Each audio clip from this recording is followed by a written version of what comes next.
سلام رفقا، به کابوس خوش اومدین. ویدیویی که امروز میخوایم راجبش حرف بزنیم راجب یه دختریه که وارد یه هتل قدیمی میشه و دیگه هرگز از اونجا خارج نمیشه.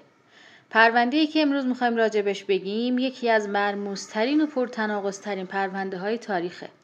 اتفاقی که از یک هتل تاریک در مرکز شهر لس آنجلس شروع شد و با یک ویدیوی آسانسور کل اینترنت رو به هم ریخت. قبل از اینکه راجع به اتفاقی که افتاد صحبت کنیم، باید یه سری به گذشته هتل سسیل بزنیم. هتلی که اتفاقهای غیر قابل توضیح جزئی از روتینشه. ساخت این هتل برمیگرده به سال 1924. ساختمونی 19 طبقه با 700 اتاق که طوری برنامه ریزی کرده بودن که فقط افراد ثروتمند و مشهور بتونن اونجا اقامت کنن. ولی با شروع رکود اقتصادی بزرگ آمریکا همه برنامه‌هاشون به هم ریخت و منطقه‌ای که هتل در اونجا بود تبدیل به یک جای ناامن برای همه شد. اطراف هتل پر شد از آدمای بیخانمان و فقیر. روز به روز جرم و جنایت و اعتیاد زیادتر شد. طوری که اون منطقه تبدیل شد به تاریک‌ترین نقطه نقشه لس آنجلس. دهه‌ها بعد این هتل تبدیل شد به پناهگاه مجرما و قاتلا که معروف‌ترینشون ریچارد رامیرز بود، معروف به قاتل شبانه، که در سال 1985 6 ماه داخل این هتل اقامت داشته و قاتل زنجیره جک آنتروگر یه مدت ساکن این هتل بوده. در مارس سال 1937 گریس ایماگرو، زن 25 ساله‌ای که از طبقه پنجم یا نهم هتل به پایین افتاده.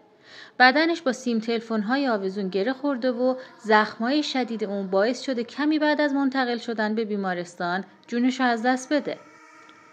پلیسا هیچ شواهدی از این پرونده پیدا نکردن و هنوزم معلوم نیست تصادف بوده یا اینکه گریس خودش تصمیم به پایان زندگیش گرفته بود. بعد از این اتفاق در 9 ژانویه سال 1938 رو تامپسون، مرد 35 ساله‌ای که حدوداً چند هفته در این هتل اقامت داشت، از یکی از پنجره‌های طبقات بالا پرید و بدنش روی سقف شیشه‌ای ساختمان کناری پیدا شد و پلیس این رو هم یه مرگ خودخواسته تشخیص داد. و بعد در نوامبر سال 1947 رابرت اسمیت 35 ساله، یکی از ساکنان موقت هتل، از پنجره طبقه هفتم پایین پرید و هیچ یادداشت و یا دلیل مشخصی پشت این کارش پیدا نشد. در 22 اکتبر 1954 هلن گرنی 55 ساله هم مرگی مشابه رابرت رو تجربه کرده بود و پلیس برای این پرونده هم دلیلی پیدا نکردن. 11 فوریه 1962 جولیا فرانسیس مور 50 ساله، مهمون ساکتی که هیچ کس زیاد ازش چیزی نمیدونست، از طبقه هشتم داخل نورگیر ساختمون سقوط کرد. پلیس داخل اتاقش یک کیف پول پیدا کرد که فقط چند دلار پول داخلش بود. پلیس برای مرگ این هم دلیلی پیدا نکرد و پرونده بسته شد.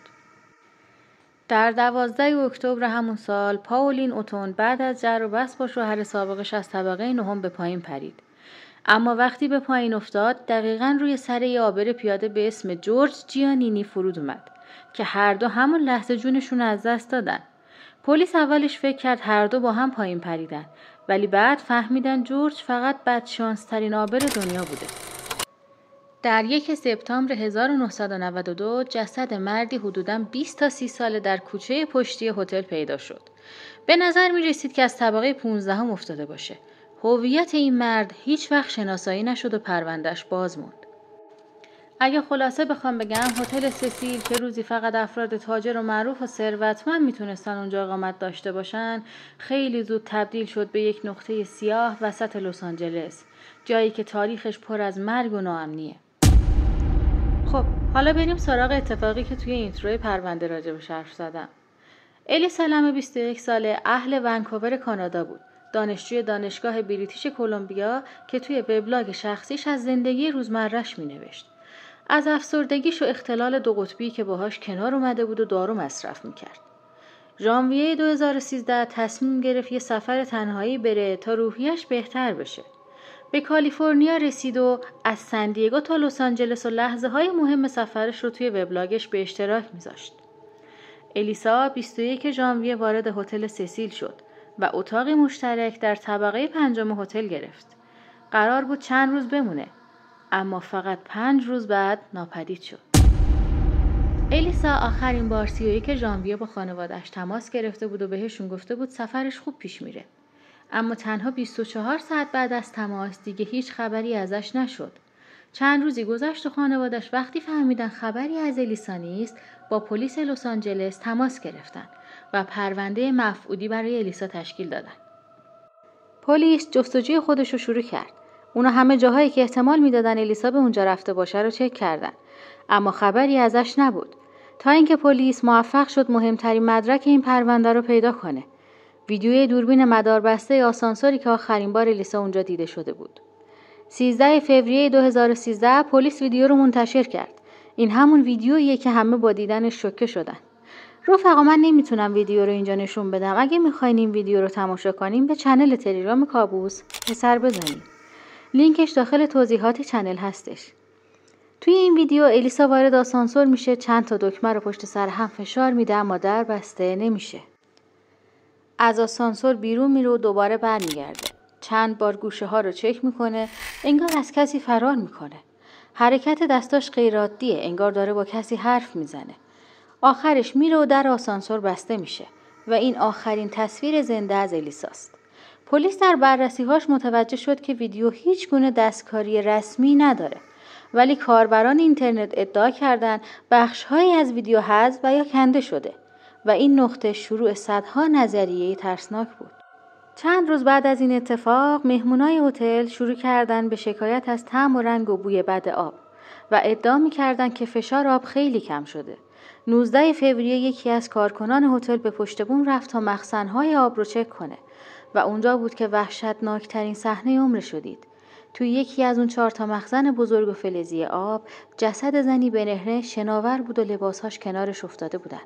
پلیس اومد و هویت جسد رو بررسی کردن و مشخص شد جسد متعلق به الیسا لم 21 ساله است. مدیر هتل به پلیسا گفت که ورودی پشت بوم ها معمولاً قفل هستن و مهمونهای هتل حق ورود به این قسمت ها رو ندارن. اما ظاهراً اون روز قفل نبوده و یا باز مونده بودن.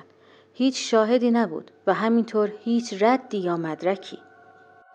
کالبدشکافی رسمی در 21 فوریه انجام شد. هیچ نشونه ای از جراحت فیزیکی، کبودی و یا آزار جنسی پیدا نشد. در معده و ریه های الیسا آب بود و این یعنی اون زنده داخل مخزن افتاده. توی بدنش فقط داروهای مربوط به اختلال 2 قطبی دیده شد. هیچ اثری از مواد مخدر و یا الکل نبود. گزارش نهایی نوشته شد. توی گزارش اومده بود که علت مرگ غرق شدگی تصادفی، اختلال 2 قطبی و عامل ثانویه بوده. پلیس اعلام کرد هیچ مدرکی از دخالت شخص دیگه‌ای وجود نداره.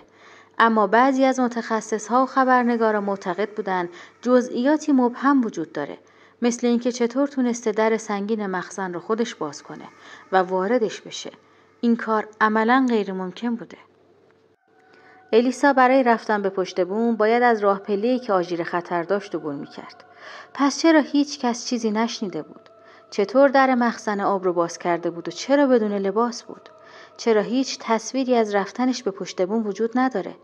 بعضیا میگن شاید دچار مانیا یا همون هذیون ناشی از اختلال 2 قطبی شده. بعضیا گفتن شاید توهم دیده یا دنبال کسی بوده که فقط توی ذهنش بوده. اما عده‌ای هم گفتن کسی دنبالش بوده که دوربین نشون نداده. ویدیو میلیون‌ها بار دیده شد. ردیت، یوتیوب و وبلاگ‌ها پر شدن از نظریه‌های قتل و موجودات ماورایی تا دخالت نیروهای تاریک. سالها بعد یه مستند از این پرونده توسط نتفلیکس ساخته شد که همه این فرضیه‌ها رو بررسی کرد.